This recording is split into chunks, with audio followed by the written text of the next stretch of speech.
What is up, guys? It is Quinn here, and in this video, I'm going to be running through my Week 17 quarterback and tight end rankings. So going through my top 18 players at each position. As always, if you have any questions, you can drop those down below. If you guys enjoy the content, do me a huge favor, hit that like button, subscribe to the channel. I'm also going to be putting out my defense and kicker rankings today if you guys are interested in that. And then I'll have my injury report video coming out on Saturday. But let's just jump right into the rankings. And to be honest here, I feel like there's a pretty clear-cut top three.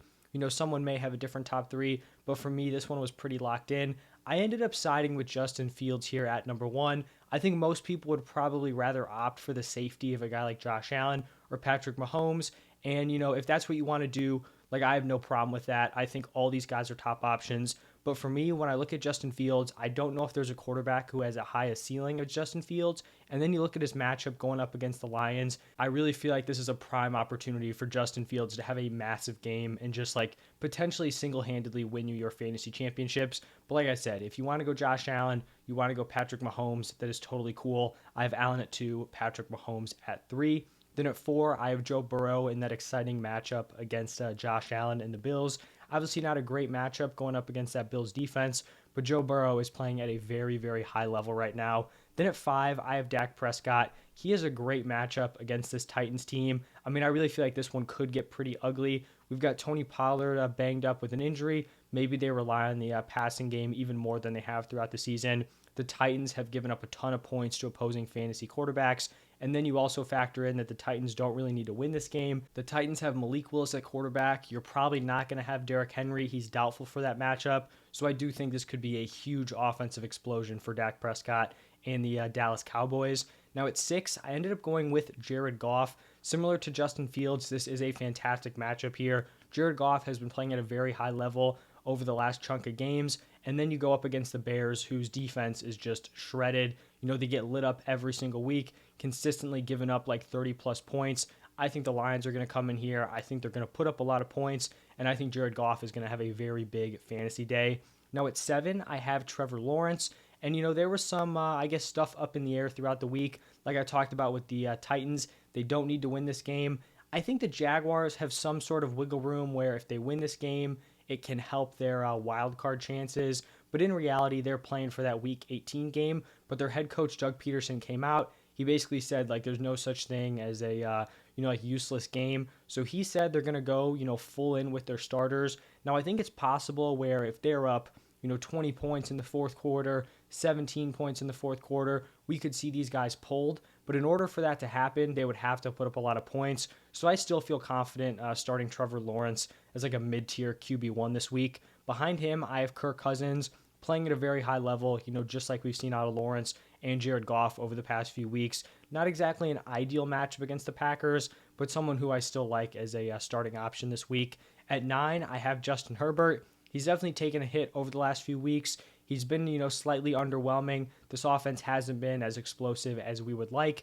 And then he also draws a decently tough matchup here against the Rams. So he's someone that I still think is startable. But if you do have another capable option, I'm not opposed to pivoting away from him. And then behind him, I actually have Gardner Minshew here. Probably higher on Minshew than consensus.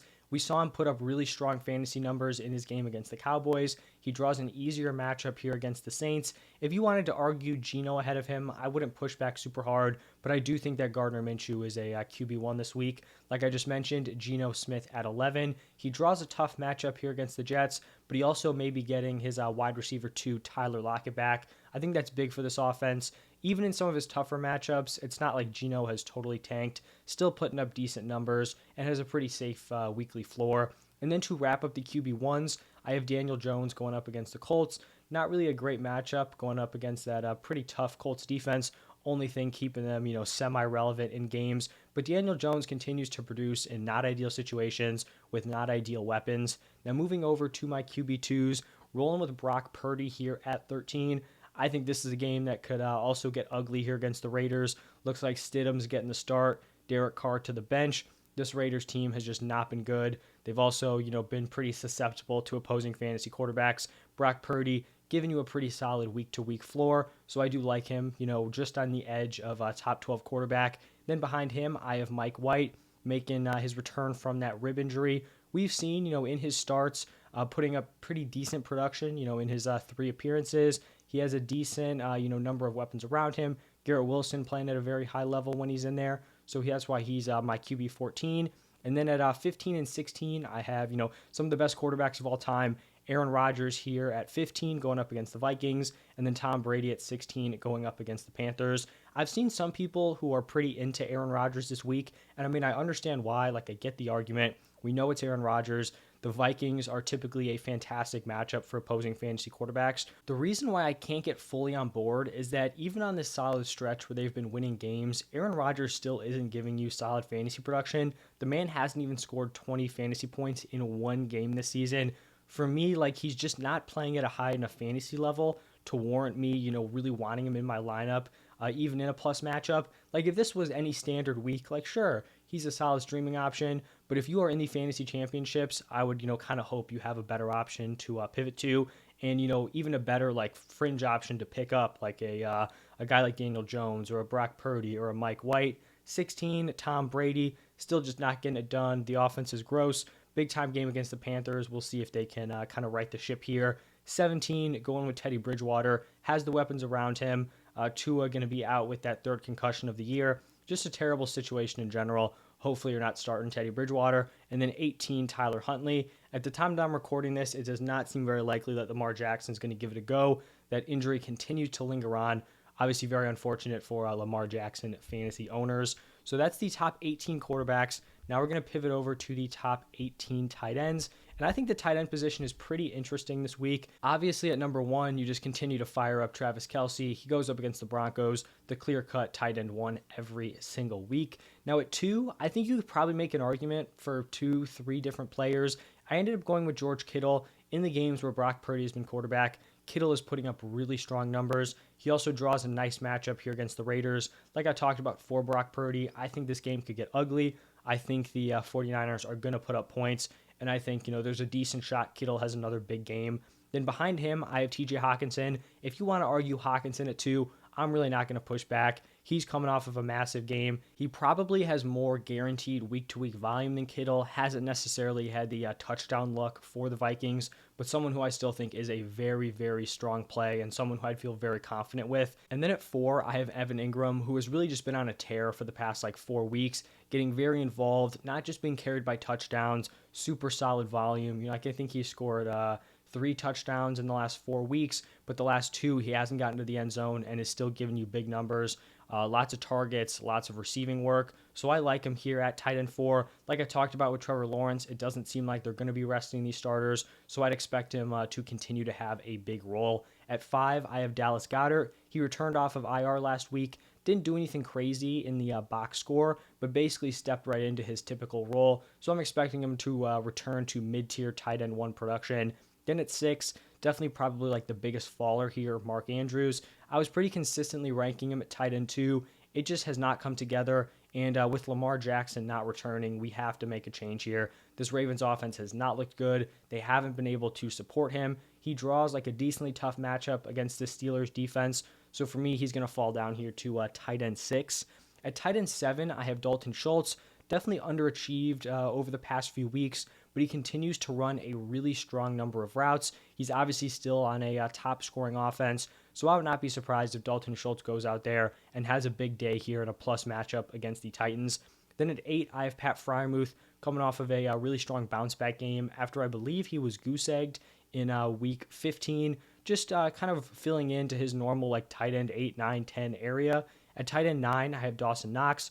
Really strong stretch over the last 3-ish games. Got into the end zone last week, kind of saved a slightly lackluster receiving day. He goes up against the Bengals. Big game here. Excited to see what that game looks like. At 10, I have Tyler Higbee. Some people may be ready to just totally spam Higbee in as a top option, after that massive week. I understand why you might want to do that.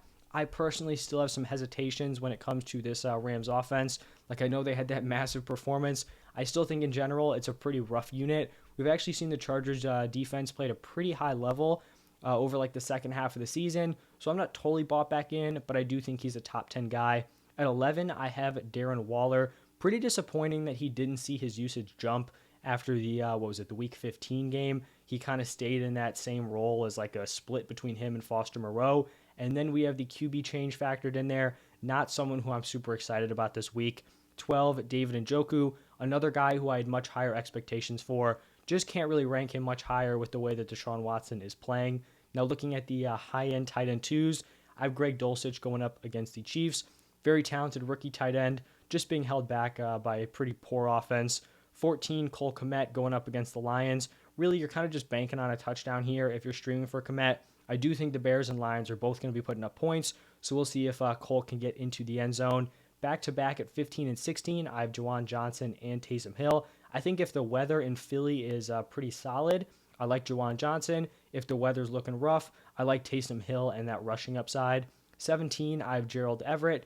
He always has, I guess, the touchdown upside for the Chargers. I feel like I say that every week, but they're really not scoring a ton of touchdowns, especially through the air. So that's why he's kind of slipping here. And then I went with Noah Fant at tight end 18. So that is going to wrap it up for my quarterback and tight end rankings. If you guys enjoyed the content, do me a huge favor, hit that like button, subscribe to the channel. If you missed the running back or wide receiver rankings, go check those out. Like I've said throughout the week, if you guys want to circle back with a new question, while I drop a new comment on any of these videos later on in the week, Friday, Saturday, totally cool. I will continue to respond to all of you guys. But thank you again for tuning in, and I will see you guys in the next one.